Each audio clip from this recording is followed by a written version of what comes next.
Hi everyone. This week you're looking at Anton Chekhov, The Darling and The Lady with the Dog.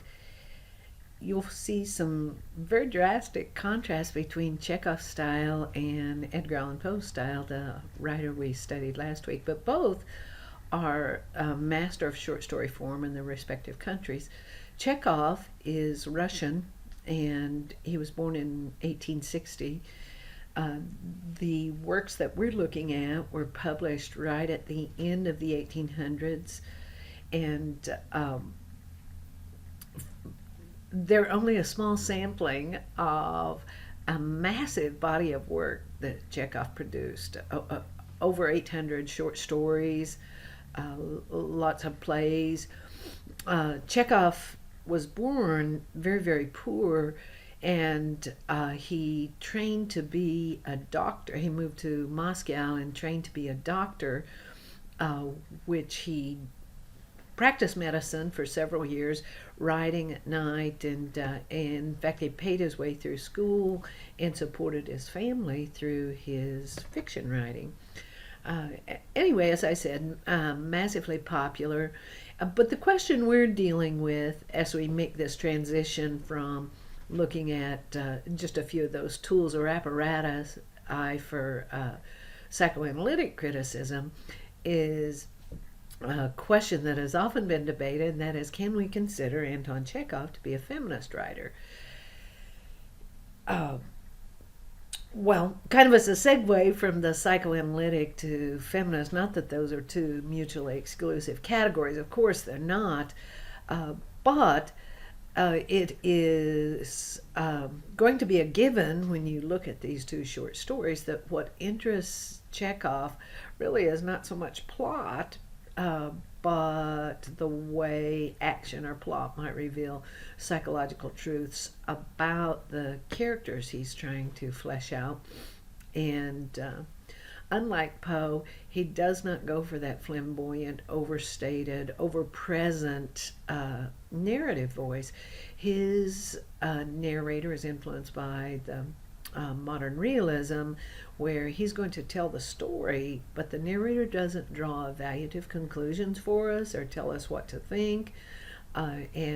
So, as a result of that, the narrator not telling us uh, what's good or bad or moral or immoral or righteous or not righteous, then we're left to be able to draw those conclusions for ourselves. And um, I like that.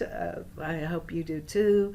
And then also, as I mentioned, I hope you'll be looking at the way characters' actions reveal psychological state. So, okay, well, I'm switching our attention to The Darling. That's on the screen before you. And this little short story, as you saw, is about the central character, Olenka, who must be in love to have a sense of purpose and identity. But it's more than that. Olenka has learned from very, very early that her role is one that affirms the opinions and the ideas of other people. By the time we reach the end of the short story, we see Olenka has no identity of her own. That creeps up on us. We don't notice it at the beginning. We too are drawn into this gregarious, gentle persona who feels such sympathy and alliance with others and is so willing to weave herself into the lives of her husbands. But it kind of gradually creeps up on us that Olenka has no identity aside from what is put there by someone else. Well, okay, so that idea having been established, and I know you don't want me to make this video too long, so I wanted to focus on the early part of the short story to kind of set some groundwork. So when we were introduced to Olenka, it's important that our narrator tell us that she is the daughter of the retired collegiate assessor. So right there from the opening line, Alenka's identity is determined by someone else. It's determined by her father. She's the daughter of the retired collegiate assessor.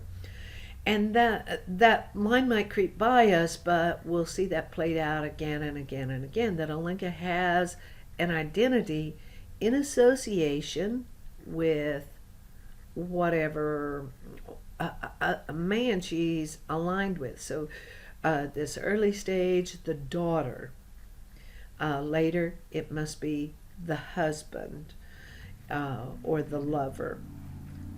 Likewise, we have Alenka in this early part sitting on her back porch.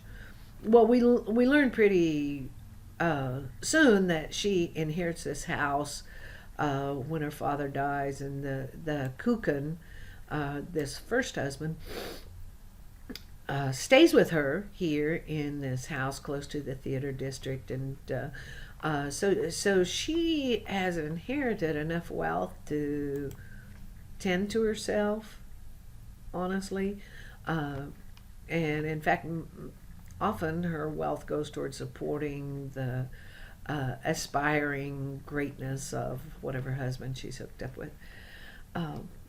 Well, then Kuchen, we get quite a bit of portrayal early on. He's so depressed over the rain, and that solemnity and gravity and that suffering artist motif or persona is what pulls Alenka into this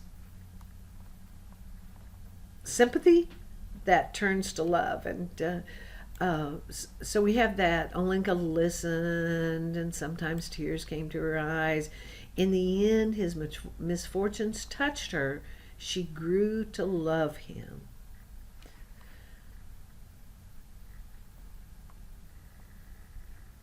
And then let me jump down to more about Alenka while we're looking at her.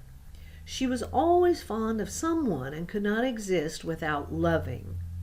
In the earlier days, she had loved her papa, who sat now in a darkened room breathing with difficulty.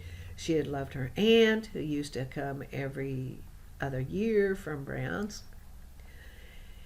And before that, she had loved her French master. She was a gentle, soft-hearted, compassionate girl with mild and tender eyes and very good health, rosy cheeks, soft white neck, kind, naive,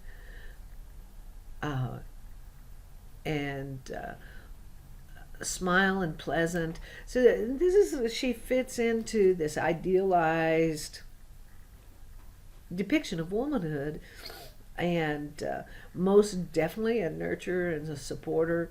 And but as we follow through these relationships that she has with her respective husbands, Chekhov's narrator repeatedly shows us how apt she is at taking on the interest and the language of whatever it is that interests the husband, but Alenka has no interests or passions of her own aside from those that she feels for whoever she's invested in as drawing her identity.